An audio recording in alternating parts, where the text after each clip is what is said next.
Hello everyone, இன்றைக்கி நம்ம பார்க்க போகிற வீடியோ என்னென்னா டெனோவா ரெஜிஸ்ட்ரேஷன். இல்லை டெனோவானா என்னென்னு கேள்விப்பட்டிருப்பீங்க, சில பேர் கேள்விப்பட்டிருக்க மாட்டீங்க. சில பேருக்கு வந்து இன்ஃபர்மேஷன் வந்து அந்தளவுக்கு கிளியராக இருந்திருக்காது. ஸோ உங்களுக்கு எல்லாருக்கும் டெனோவா ரெஜிஸ்ட்ரேஷன் பற்றி வீடியோ போடலான்னு சொல்லிட்டு இருக்கேன். டெனோவா ரெஜிஸ்ட்ரேஷன்னா என்னென்னு பார்ப்போம். டெனோவா ரெஜிஸ்ட்ரேஷன் இப்போ பண்ணணுன்னா 2000 வந்து ஃபீஸ் பே பண்ணணும் ப்ளஸ் ஜிஎஸ்டி. டெனோவா ரெஜிஸ்ட்ரேஷன்ஸ்க்கு வந்து ஃபீஸ் எவ்வளோ? 2000 ப்ளஸ் ஜிஎஸ்டி. ஓகேவா? டெனோவா ரெஜிஸ்ட்ரேஷன்னா நம்ம என்னன்னு பார்ப்போம் கிளியராக. applicable for intermediate and final registration on account of his or her failure to complete the intermediate and final examination within the period of 7 years from the date of his or her registration. அதாவது என்ன சொல்லியிருக்காங்கன்னா, இது யாருக்கு applicable? இன்டர்மீடியட்டுக்கும் final ஸ்டூடெண்ட்ஸ்க்கும் applicable. அவங்க registration பண்ண டேட்லேருந்து 7 இயர்ஸ்க்குள்ளே அவங்க வந்து இன்டர்மீடியட்டோ ஃபைனல் எக்ஸாமினேஷனோ கம்ப்ளீட் பண்ண முடியல அப்படின்னா அவங்க டெனோவா ரெஜிஸ்ட்ரேஷன் வந்து அப்ளை பண்ணலாம்.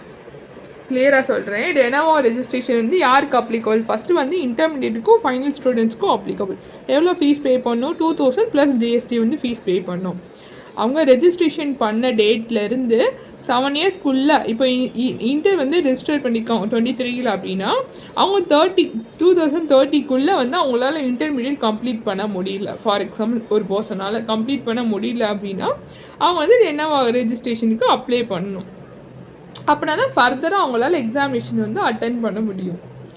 From the date of is registration, அவங்க ரெஜிஸ்ட்ரேஷன் பண்ண நாள்லேருந்து 7 இயர்ஸ்க்குள்ளே அவங்க வந்து கம்ப்ளீட் பண்ண முடியல, அந்த பர்டிகுலர் இன்டர்மீடியட்டோ ஃபைனல் எக்ஸாமினேஷனோ கம்ப்ளீட் பண்ண முடியலன்னா டெனோவா ரெஜிஸ்ட்ரேஷனுக்கு அவங்க வந்து அப்ளை பண்ணணும்.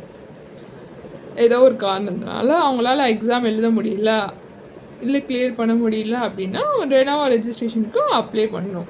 அப்போ தான் அவங்க ஃபர்தராக எக்ஸாமினேஷன்ஸ் வந்து எழுத முடியும். டெனோவா ரெஜிஸ்ட்ரேஷன் வந்து எத்தனை தடவை கொடுப்பாங்க? நார்மலி கிராண்டட் ஒன்ஸ் ஒன்லி, ஒரு தடவை தான் கொடுப்பாங்க நார்மலாக. டெனோவா ரெஜிஸ்ட்ரேஷன் வந்து ஒன்லி ஒன்ஸ்.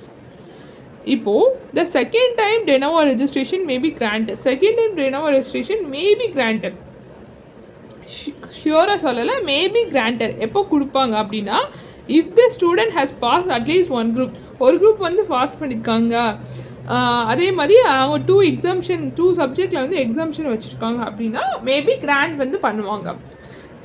கிளியராக பார்த்துக்குவோம். டெனோவா ரெஜிஸ்ட்ரேஷன் எல்லோரும் கண்டிப்பாக தெரிஞ்சிருக்கணும். டெனோவா ரெஜிஸ்ட்ரேஷன்னா என்ன, யாருக்கு அப்ளிகபிள்? இன்டர்மீடியட் ஸ்டூடெண்ட்ஸ்க்கும் ஃபைனல் ஸ்டூடெண்ட்ஸ்க்கும் அப்ளிகபிள். எவ்வளோ ஃபீஸ் பே பண்ணணும்? 2000 ப்ளஸ் ஜிஎஸ்டி வந்து பே பண்ணணும்.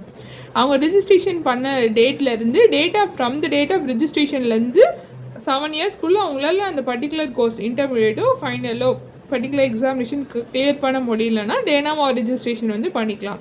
அது வந்து எத்தனை தடவை கிராண்ட் பண்ணுவாங்க? ஒன்லி ஒன்ஸ் தான் கிராண்ட் பண்ணுவாங்க நார்மலாக. செகண்ட் டைம் எப்போ கிராண்ட் பண்ணுவாங்க அப்படின்னா மேபி கிராண்டட். எப்போனா அவங்க வந்து ஒரு குரூப் வந்து பாஸ் பண்ணியிருக்காங்க ஆல்ரெடி, இல்லை 2 எக்ஸாம்ஷன் வந்து வச்சுருக்காங்க அப்படின்னா மேபி கிராண்ட் வந்து பண்ணுவாங்க. If they want to now maybe வந்து second time டெனோவா registration may be granted if the particular student has passed at least one group or got at least 2 subjects exemptions எடுத்திருந்தாங்க அப்படின்னா maybe grand பண்ணுவாங்க. ஓகேவா? டெனோவா ரெஜிஸ்ட்ரேஷனாக புரிஞ்சில.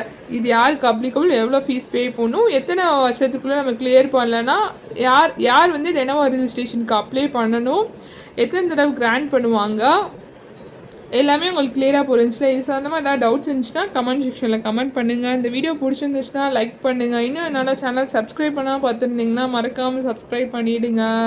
Happy learning, happy teaching. Thank you. Take care.